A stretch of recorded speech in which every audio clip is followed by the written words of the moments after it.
Hello students. प्रश्नावली 4.2 का प्रश्न नंबर 3 इसमें है। ऐसी दो संख्याएं ज्ञात कीजिए जिनका योग 27 हो और गुणनफल 182 हो।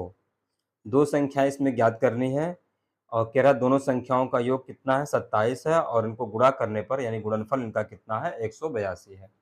चलिए देखते हैं। संख्याएं जो है वो हमें पता नहीं है कौन सी है, लेकिन दोनों का योग पता है, 27 है। पहली मान लेते हैं x, माना पहली संख्या बराबर x, यानी पहली संख्या जब x हो जाएगा तब दूसरी संख्या क्या हो जाएगा, 27 माइनस x, क्योंकि योग में से अगर पहली निकाल देंगे दूसरी पता चल जाएगा। जैसे दो संख्याओं का 27 है, अगर मान लेते हैं पहली संख्या 7 है तो दूसरी क्या होगा, 20। कैसे पता चला, 27 में से 7 निकालेंगे तो 20 आ जाएगा। उसी तरह से पहली संख्या x मान लिए हैं, ये चर मानना पड़ेगा क्योंकि हमें नहीं पता है, इसलिए x मान लिए। तब दूसरी संख्या हो जाएगा, योग जो है उसमें से पहली घटा देंगे, दूसरी पता चल जाएगी। तो दूसरी क्या हो गई, 27 माइनस x। ये 27 में से x नहीं घटेगा क्योंकि क्या है, ये अचर है, ये चर है। 27 में से x नहीं घटेगा। अब इसको चर अचर में ही बनाएंगे समीकरण। ये प्रश्नानुसार क्या है, दोनों संख्याओं का गुणनफल 182, यानी दोनों को अगर हम गुणा कर देंगे क्या आ जाएगा, बराबर 182 आ जाएगा। तो दोनों संख्याएं क्या है, पहली x है, दूसरी क्या है, 27 माइनस x जो यहाँ पर है। दोनों को आपस में गुणा करेंगे, इसको कोष्टक में कर देंगे। क्यों? क्योंकि अगर कोष्टक नहीं लगाएंगे, x का गुणा केवल 27 से माना जाएगा, x में नहीं माना जाएगा। तब इसलिए हम कोष्टक लगा देते हैं, यानी इस पूरे का गुणा इसमें होना चाहिए।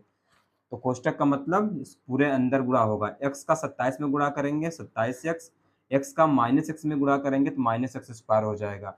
गुणा में घात क्या हो जाएगी, जुड़ जाएगी, घात एक घात एक घात दो हो जाएगा।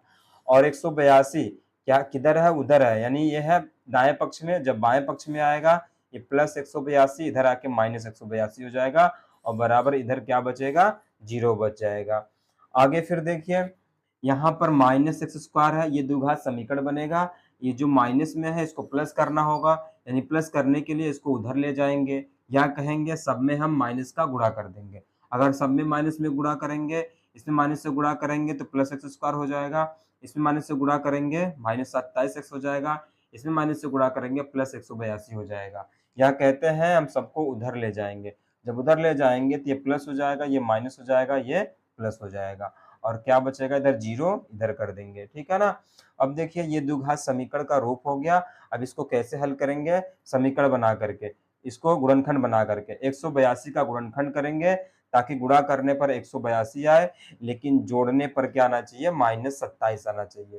तो गुणनखंड क्या मिला, 13 और 14। गुणनखंड आप निकाल सकते हैं 182 का, तो क्या आएगा, 13 और 14 आ जाएगा। 13 14 आपस में जोड़ेंगे तो माइनस 27 हो जाएगा, और गुणा करेंगे तो 182 भी आ जाएगा। 13 का गुणा 14 में करेंगे 182, यानी -13 गुणे -14 प्लस 182, और -13 -14 -27 हो जाएगा। तो इसके साथ x लगा देंगे, क्योंकि x लगा 27 के साथ, इसको हटाएंगे, इसकी जगह पर गुणनखंड रखा जाएगा। पहला वाला और अंतिम वाला पद लिख लेंगे, बराबर 0 कर देंगे। अब देखिए दो दो पद अलग हो जाएंगे कि दोनों में ही कॉमन मिलेगा, इन दोनों में कॉमन मिलेगा। इन दोनों में कॉमन क्या होगा, x होगा, क्योंकि यहाँ भी x है, यहाँ भी x है। कॉमन लेने का मतलब है भाग करना होता है। इसमें x से भाग करेंगे तो x बचेगा, इसमें x से भाग करेंगे तो 13 -13 बच जाएगा। अब इन दोनों में देखिए -14 कॉमन लेंगे, इसमें -14 से भाग करेंगे प्लस x बचेगा, -14 से इसमें भाग करेंगे तो -13 बचेगा, और बराबर क्या होगा, 0 हो जाएगा। तो x -13 दोनों में है, यानी कॉमन लेने का मतलब निकल गया, या भाग कर देंगे, यहाँ पर x बचा, यहाँ पर -14 बचा, बराबर क्या हो जाएगा, 0। जब इसका मान निकालेंगे x प्लस 13 बराबर 0, x प्लस 13 नहीं, यहाँ पे x माइनस 13 है। क्या है, यहाँ पर x माइनस 13 कॉमन लिया गया है। x माइनस 13 बराबर 0, x माइनस 14 बराबर 0 हो जाएगा।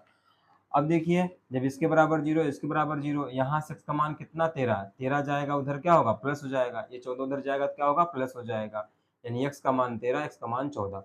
और x क्या है, पहली संख्या है। अगर पहली संख्या 13 होगी तो दूसरी संख्या क्या हो जाएगी, 27 माइनस 13 यानी 14 हो जाएगा। और जब x का मान 14 होगा, यानी पहली संख्या 14 होगा, तो 14 27 में से 14 घटा देंगे तो दूसरी संख्या मिल जाएगी 13। इसलिए लिखा गया जब पहली संख्या 13 होगी तब दूसरी संख्या बराबर 27 माइनस 13 यानी 14 हो जाएगी, और जब पहली संख्या 14 होगी तब दूसरी संख्या बराबर 27 माइनस 14 बराबर 13 हो जाएगी। ठीक है ना। इस तरह से हम प्रश्न को हल करेंगे।